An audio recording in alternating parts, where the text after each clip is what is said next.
Bonjour les quatrièmes, donc on continue notre séquence sur les lettres engagées et les lettres tout court.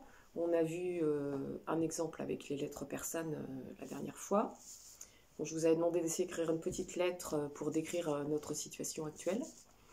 Alors je ne sais pas si beaucoup l'ont fait, mais en tout cas merci à Louane pour sa jolie contribution.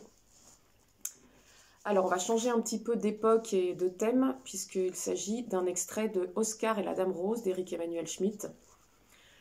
Oscar, c'est un enfant qui est hospitalisé, qui a un cancer, et une dame qui vient le voir à l'hôpital, une dame qui fait du bénévolat pour aller voir les petits malades, lui propose d'écrire des lettres à Dieu. Et donc, c'est ce qu'il va faire ensuite. Et ça va être l'occasion pour lui de réfléchir. Ça va donner lieu à des tas de confidences émouvantes. En voici un extrait. Cher Dieu, je m'appelle Oscar, j'ai 10 ans. J'ai foutu le feu aux chats, aux chiens, à la maison. Je crois même que j'ai grillé les poissons rouges. Et c'est la première lettre que je t'envoie parce que jusqu'ici, à cause de mes études, j'avais pas le temps. Je te préviens de suite, j'ai horreur d'écrire. Faut vraiment que je sois obligée. Parce qu'écrire, c'est guirlandes, risettes, pompons, rubans, etc. Écrire, c'est rien qu'un mensonge qui enjolive, un truc d'adulte. La preuve, tiens, prends le début de ma lettre. Je m'appelle Oscar, j'ai 10 ans, j'ai foutu le feu aux chats, aux chiens, à la maison, je crois même que j'ai grillé les poissons rouges. Et c'est la première lettre que je t'envoie parce que jusqu'ici, à cause de mes études, j'avais pas le temps. J'aurais pu aussi bien mettre on m'appelle Crâne d'œuf, j'ai l'air d'avoir 7 ans, je vis à l'hôpital à cause de mon cancer et je ne t'ai jamais adressé la parole parce que je crois même pas que tu existes. Seulement, si j'écris ça, ça la fout mal, tu vas moins t'intéresser à moi. Or, j'ai besoin que tu t'intéresses. Alors, dans cette lettre, alors déjà, quelle est la situation d'énonciation, c'est-à-dire qui écrit à qui est l'émetteur, qui est le destinataire. L'émetteur, c'est celui qui envoie le message, donc il s'agit d'Oscar, le petit garçon, et le destinataire, c'est rien moins que Dieu. Alors, d'où est écrite cette lettre? De l'hôpital, bien entendu, puisqu'il est hospitalisé. On a même un complément circonstanciel qui nous l'indique.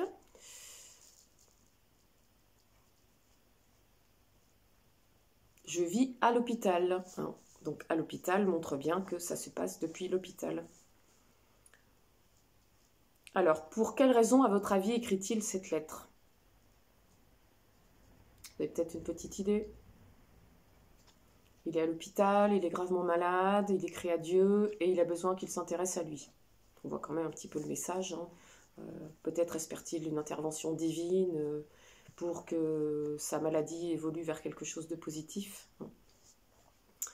Est-ce que vous avez fait attention au temps qui est employé la plupart du temps? Oui, le présent, bien entendu. Je m'appelle Oscar, je te préviens, j'ai horaire d'écrire, je ne t'ai jamais adressé la parole. Ah non, là c'est quoi? Je ne t'ai jamais adressé la parole. Auxiliaire au présent plus participe passé, c'est pas le présent, c'est le temps composé qui fonctionne avec, puisque vous savez qu'ils fonctionnent tous par binôme, c'est le... Oui, le passé composé, exactement. Alors, en ce qui concerne le vocabulaire, vous avez dû remarquer sans doute que nous avions du registre familier par moment. Comme par exemple, j'ai foutu le feu au chat, au chien, etc. On dit mettre le feu. Également, un petit peu plus loin, vous avez, on m'appelle crâne d'œuf. Crâne d'œuf, c'est quand quelqu'un n'a plus de cheveux et donc son crâne ressemble à un œuf parfaitement lisse. Quelques explications de vocabulaire quand il dit que écrire c'est guirlande, risette, pompon, ruban. Donc guirlande qui sert à décorer le sapin, ruban pour décorer aussi les pompons, c'est ce que c'est. Risette, c'est quand on se force un peu à sourire, comme ça. Et donc pour lui écrire c'est un mensonge qui enjolive. Enjoliver ça veut dire rendre plus beau. Tiens, ça va être votre mot du jour parce que maintenant vous aurez chacun par classe un mot différent. Comme ça fera 3 mots par jour et vous avez le droit d'utiliser les mots des autres si vous avez la curiosité d'aller regarder leurs vidéos, bien entendu, mais je sais que certains le font. Donc enjoliver, c'est rendre plus joli, rendre plus beau. Ou peut-être pour atténuer quelque chose de choquant ou pour que ce soit plus agréable.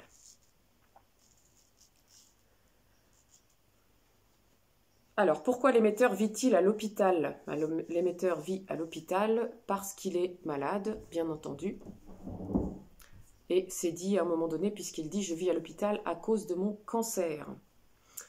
Quand il dit « on m'appelle crâne d'œuf », il s'agit d'une... Oui, métaphore, c'est ça, très bien, bien entendu.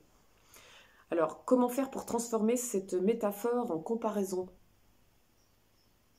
Eh bien, tout simplement, hein, mon crâne ressemble à un œuf, puisqu'il est aussi lisse.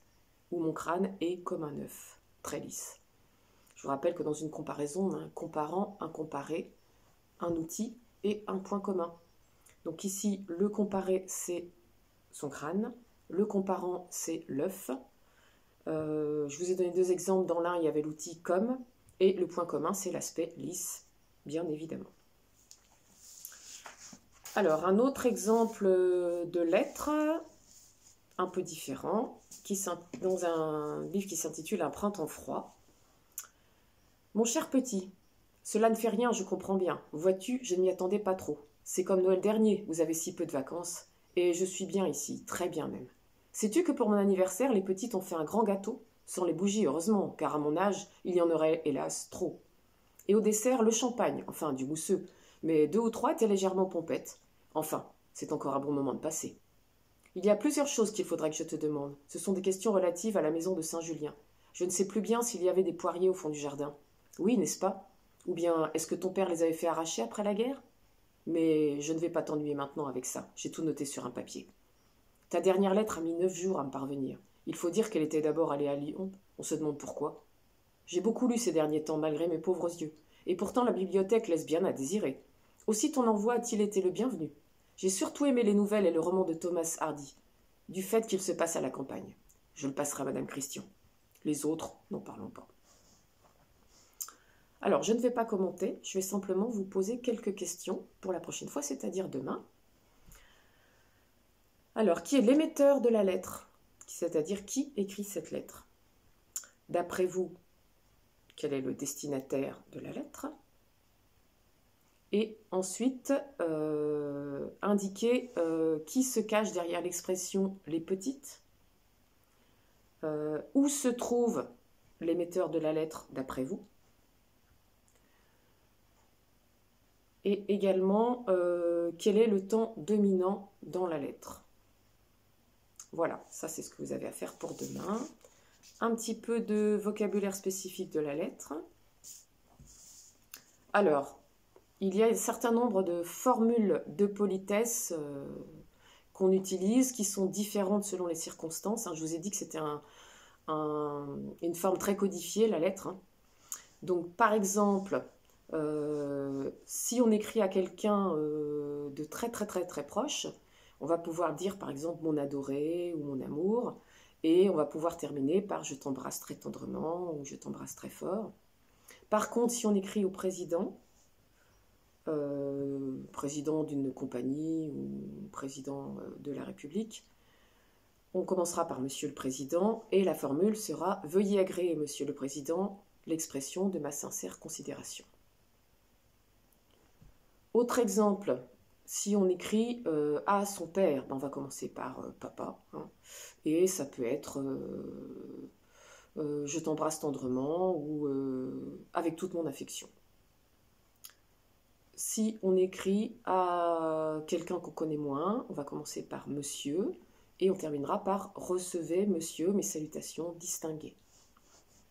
On peut parler de salutations distinguées ou on peut mettre aussi mes respectueuses salutations, hein, si c'est quelqu'un si c'est un supérieur hiérarchique ou et qu'on veut se faire bien voir.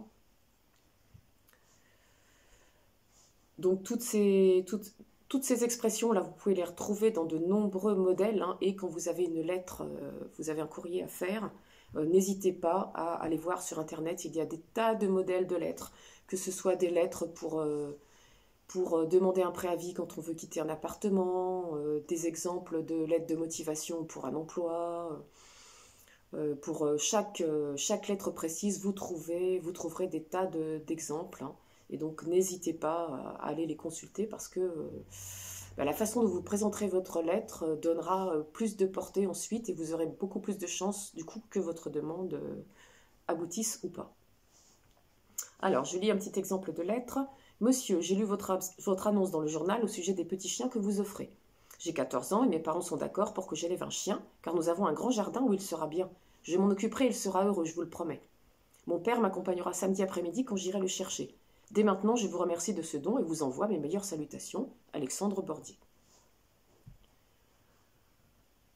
Alors, cette lettre répond à quel type d'annonce d'après vous? Une annonce, bien sûr, qui dirait par exemple donne petit chien contre bon soin. C'est en général la formule qu'on utilise. Comment justifie-t-il sa demande?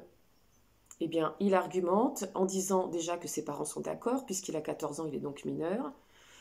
Il ajoute qu'il a un grand jardin, donc le chien pourra bien s'ébattre, et promet de bien s'en occuper.